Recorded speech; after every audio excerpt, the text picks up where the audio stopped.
This time, Ukrainian surface and air drones launched out a brazen attack on the Crimean port of Sevastopol, home to the Black Sea Fleet.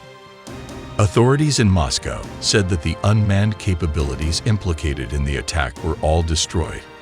However, they also acknowledged minor damage to minesweepers and port defenses, with minimal information available on total combat damage, unlike in Moscow.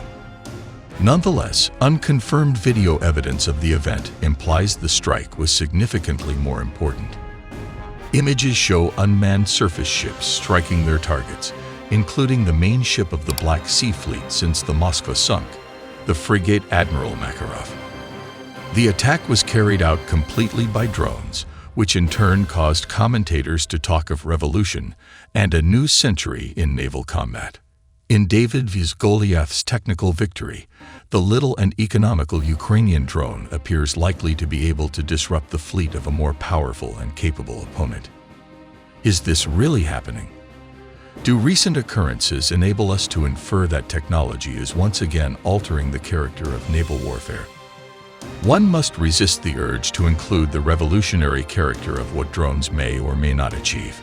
Tactically, Ukraine's marine exploitation is clever and innovative. Operationally, they are daring. However, they are by no means a revolution. Crucially, this technologist's focus obscures the more crucial conclusion that events as we know them may really represent a shift in Ukraine's operational approach to the maritime theater. Unmanned surface ships for assaulting fleets, whether at sea or at protected naval bases or at the entrance to bunkers, are a long-standing alternative in naval warfare. They theoretically take use of fire ships from the sailing era. These are small unmanned watercraft laden with explosives or flames that are unleashed on surface fighters to damage, incapacitate, or, in the most effective circumstances, sink them. The Ukrainian unmanned surface vessels in this attack lend current expression to the ancient tradition of fireboats. They are novel solutions to established procedures. Indeed, they are talking about improving the capacity of Ukrainian forces to combine inexpensive and ready-to-use military and non-military grade technologies to exploit the disparity in capabilities with the opponent to the utmost. If anything, these ships are a vivid reminder of the crucial advantage the individuals behind any technology have in imagining its military uses. This led to the true operational significance of the Sevastopol attack. Ukrainian soldiers launched out an aggressive assault, attacking the heart of where the Black Sea Fleet felt safest, its main base.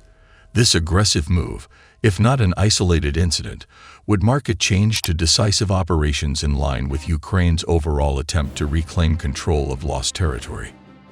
Previously, notably in the event of the Moskva disaster, Ukrainian soldiers could only deny their opponents freedom of passage across the Black Sea.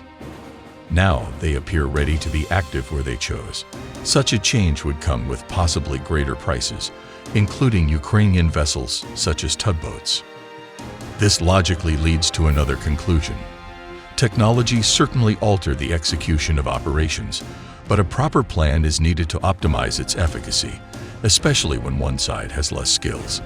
This recent Ukrainian accomplishment, once fully examined, does not diminish or eliminate the importance that modern and sophisticated capabilities have in changing the maritime theater. So, as tempting as the hunt for the silver bullet of technology is to talk about revolution in naval warfare, it is too early to assert at this time that this attack is a new occurrence. Several parts of the operational puzzle are lacking.